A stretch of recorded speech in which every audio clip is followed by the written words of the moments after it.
You ask Tiger to solve. This deals with linear equations with one unknown. The final result is n equals -11. Let's solve it step by step.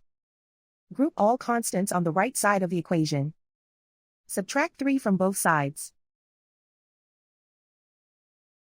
Simplify the arithmetic.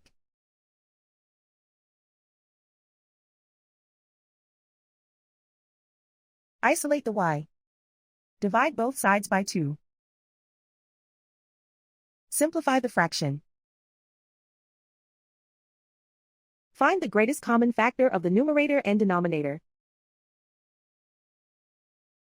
Factor out and cancel the greatest common factor. And so the final result is n equals -11.